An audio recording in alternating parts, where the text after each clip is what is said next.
สบายดีทุกคนวันนี้จะพามาชมบรรยากาศมือส่งน้ำพระบางมือสุดท้ายเนาะอยู่ที่ใจกลางนครหลวงพระบางเนาะถึงว่าตอนนี้ผู้คนกำลังลังไล่พากันมาส่งน้ำเนาะตอนนี้เนาะว้าวคนมาบางไล่เลยเนาะก็จะพากันมาจอดรถอยู่จุดตลาดกลางคืนนี่จากนั้นก็จะพากันย่างไปที่จุดส่งน้ำพระบางแล้วอยู่ที่วัดใหม่เนาะ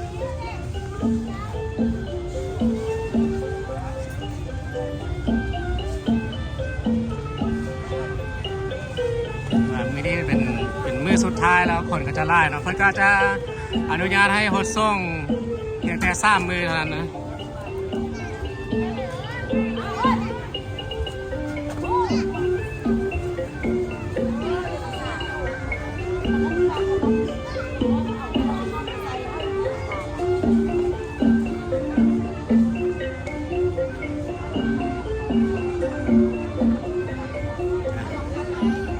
ตั้งแต่จุดนี้ไปแล้วก็จะเป็นตลาดกลางคืน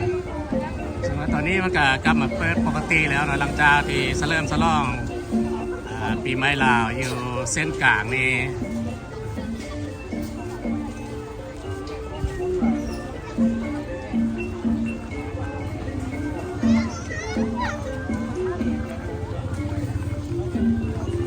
จะมีผู้คนภายในและต่างประเทศแล้วก็ยังมีนักท่องเที่ยวเข้ามาเที่ยวเป็นจำนวนหลายนะเพราะว่าจะเป็นนักท่องเที่ยวภายในและมาแต่ประเทศอื่นนี่เนาะมีหลายนะ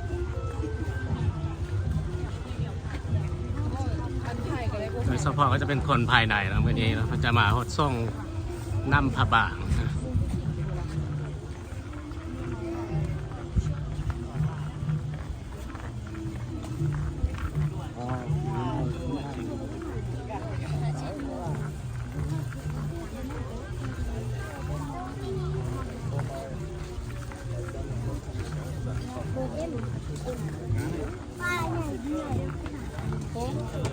ก็เห็นหน้าแล้วนะลูก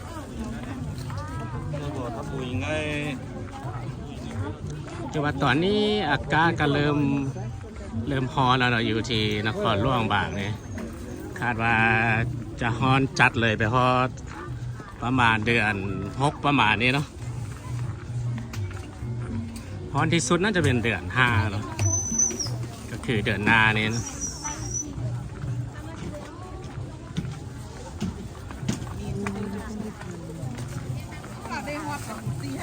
เยอะ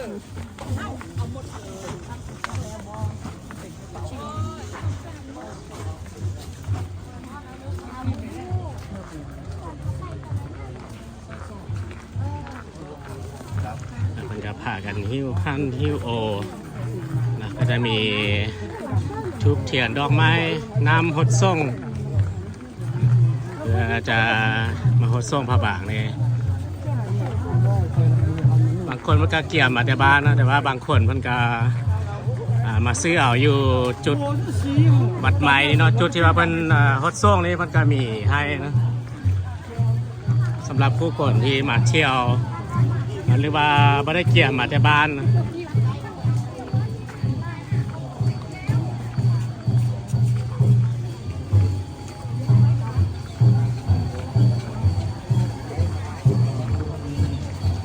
นักท่องเที่ยวจากยุโรปก็ยังมี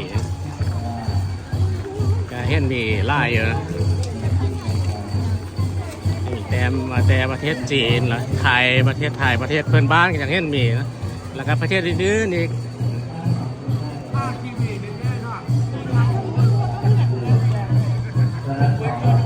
อยู่จุด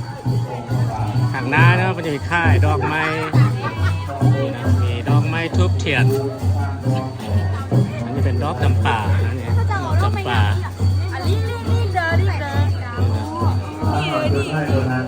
ดอกจำปาเนี่ยน้ำหดส่งนี่นะน้ำหดส่งใส่น้ำหอมมีดอกไม้มีนี่นะเทียนเป็นเทียนเทียนเวียนหัว สามารถมาซื้อน้ำเพื่อนได้เนาะ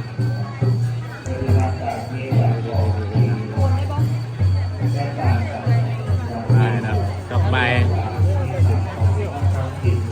มีดอกจำปางามเลยดอกดาวเรืองมันก็จะมีน้ำฮอตซ่งให้มีสุดให้เซานะมีสิ้นมีผ้าเบียงเนาะทักทานได้นะครับโดยเฉพาะผู้หญิงนะผู้หญิงที่บ่ได้นุ่งสิ้นมานะสามารถมาเซานำเพื่อนได้เนาะอายุรคนไทยอายุวันสุขังพลังคนก็แน่นเลยนะตอนนี้นะสักการะบูชาพระไว้วันเป็นสิ่งของที่มีความจะพากันมาไล่นะสิ่งของที่มือสุดท้ายแล้วก็สิ่งของที่เกิดขึ้นคันบ่ได้มาส่งในมือนี้ก็ถือว่าหมดสิทธิ์แล้วเพิ่นก็เริ่มอนุญาตให้เขาส่งตั้งแต่วันที่17นะ17 18 19 3 มือเท่านั้นพอ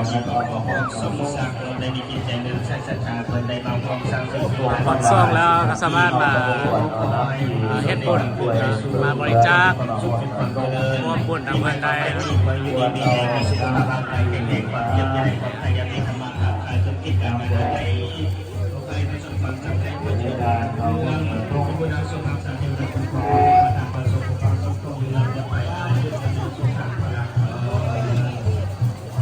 จุดที่มันขึ้นไปวัดซ่งเนาะ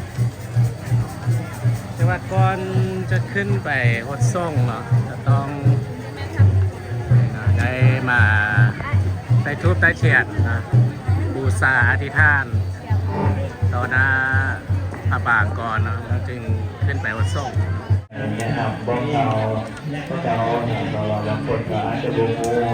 ในการเข้ามาสักการะบูชาเป็นเรื่องของการเคยทำแนะนำเคยนะพยายามหาบรรดาคนนั้นลงดีอยู่ทางด้านหน้าเนาะพยายามนั่งลงเป็นทางด้านหน้าพระบาทเนาะพยายามนั่งลงเพื่อขอให้ยืนทางเจ้าหน้าที่คอยแนะนำบอกเราทางเจ้าหน้าที่ที่ทำพิธีเดินเบิกแง่เดินฟังนั้นคอยแนะนำบอกเราเป็นนั่งลงคอยเปลี่ยนกันเข้ากันอ้อมในการเข้ามาสักการะบูชาเพื่อความเป็นจะเรียบเรียบร้อยเพื่อความเพื่องามในการเข้าอ้อมในการเดินทางมาสักการะบูชาจริงนักตัดนั่นคือเป็นการแสดงอ้อมถึงความเคารพอ่อนน้อมต่อองค์พระบาทศักดิ์สิทธิ์ที่เรานั้นได้อัญเชิญมาให้องค์ส่วนญาติโยมในสักการะบูชาทำให้ในหมดในช่วงในใจติดดินแห้งนั้นเราได้มาใกล้ติดดินแห้งได้มาสักการะบูชาทำให้ที่มอที่ใจแล้วเราพยายามแสดงว่าเรื่องความเคารพและก็จริงทั้งสัตว์ก็คือพยายามเตือนข้อบรรลุนิพพานเพราะว่าจะเป็นกระเป๋าคดีโทรศัพท์คดีผ่านทัศน์ต่างๆหรือว่าเตือนบรรลุนิพพานต่างๆเราพยายามให้เรานั้นทำหน้าป้องตัวเองเพราะว่าคนไปคนมาคนเดินทางมาสักการะบูชาถ้าไม่มีจำนวนร่วมไล่แต่นั้นเขาเป็นอย่างนักสร้างถ้าว่าองค์ส่วนยันโยมการได้ดีเห็นช่องตรงเงียนเดินได้ต่างๆหรือตามความดีหรือว่าเห็นช่องคือดื่มไปก็ดีนะจะพยายามแจ้งให้ฐานคณะพระภิกษุเพื่อมาสร้างหน้าเจ้าห้องสุรศักดิ์วัตถุขาดตามห้องให้เกียรติแก่พระเจ้าเนาะดังนั้นเราเดินทางมาสักการะบูชามาจะพากันต่อแถวยาวเลยเนาะก่อนจะขึ้นไปวัดซ่งแล้วก็ต้องได้มาสักการะบูชาอธิษฐานก่อนเนาะจะมีใต้ทูบใต้เทียน ดัง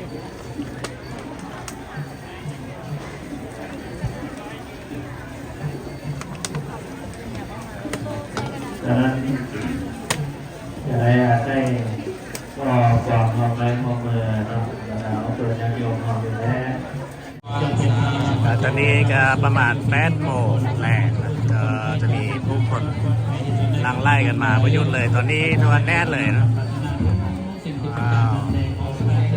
ขึ้นเลยมันก็อนุญาตให้วัดส่งเนาะตั้งแต่มื้อวันที่17นะ17 18 19 3 มื้อนะแต่ว่าวันที่20ตอนเช้ามันเป็นจะอังเสิร์นกลับไปสู่ห้อของเพิ่นนะ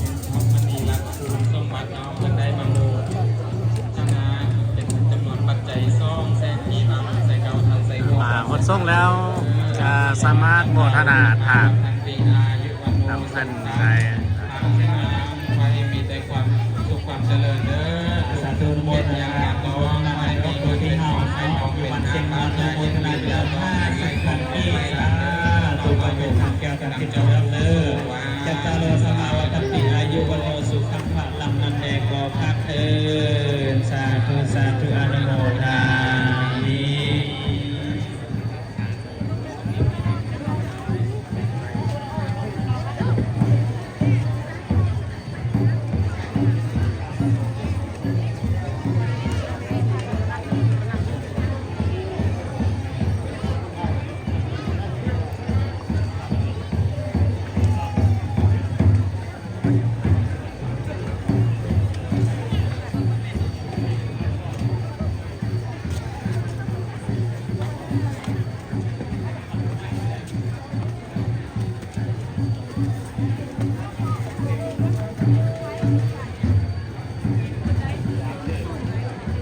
ตอนนี้ก็คือบรรยากาศรถส่งน้ำพระบางมือที่2นะอยู่ที่วัดใหม่ใจกลางนครหลวงพระบางนี่ก็เห็นว่าคึกคืน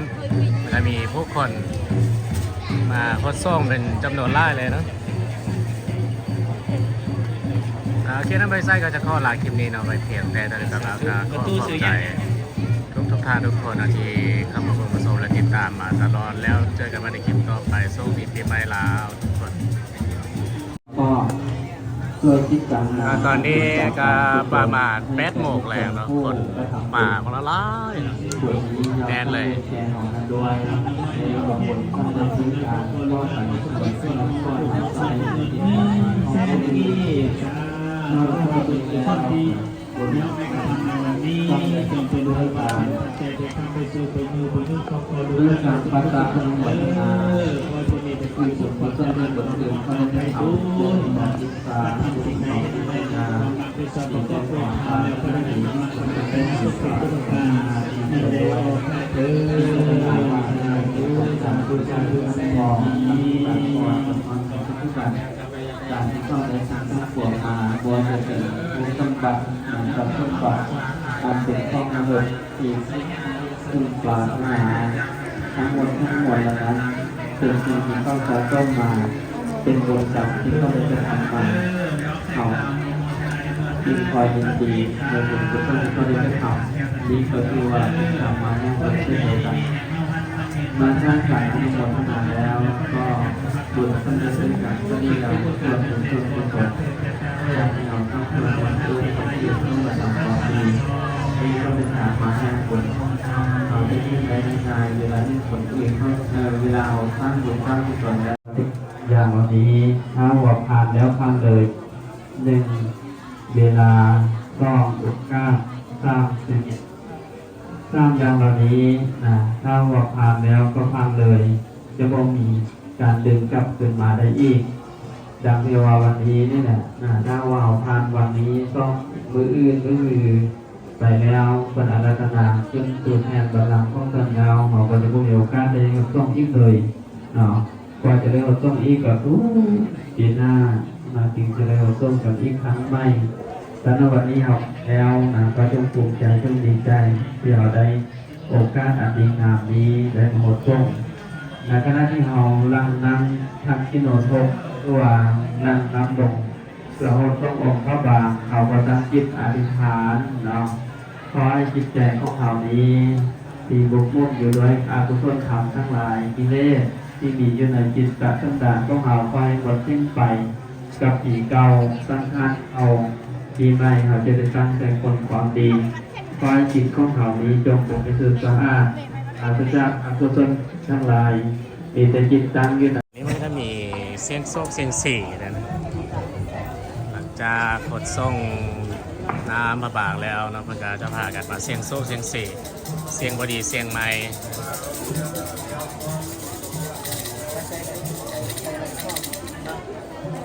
ตอนนี้ก็ได้ตอนนี้เราเข้าไปเหมือนกันตอนละได้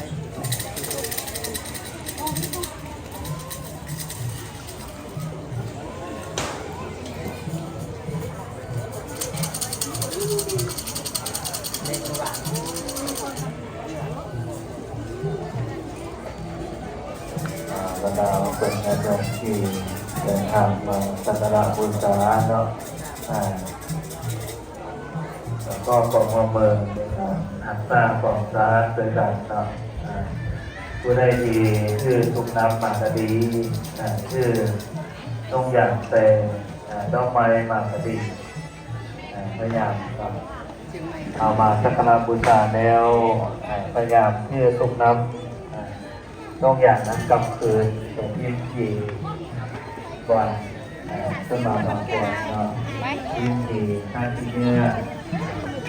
ในแผ่นดินของพระพุทธศาสนาเนาะเพราะว่าจิตใจของเราทั้งหลายมันอยู่ข้างในเนาะจิตใจของเราอยู่ข้างในฉะนั้นตาของเราทั้งหลายทั้งสองข้างก็ออกไม่ออกเนาะตาของเรามีสองเพิ่งผ่าแสงไฟเนาะเพิ่งผ่าแสงสว่างเนาะฉะนั้นจิตใจของเราก็ต้องเพิ่งผ่าพระพุทธศาสนาโดยเฉพาะคำสอนขององค์สมเด็จพระสัมมาสัมพุทธเจ้าเพิ่งพาคำสอนพระพุทธเจ้าเป็นที่พึ่งทางใจตาสว่างโดยแสงไฟเชื่อจิตใจต่อสว่างโดยเสียงเหตุเสียงธรรมเป็นวันดังนั้นเมื่อตามันสว่างโดยแสงไฟแล้วใจเขาก็ต้องสว่างไปด้วย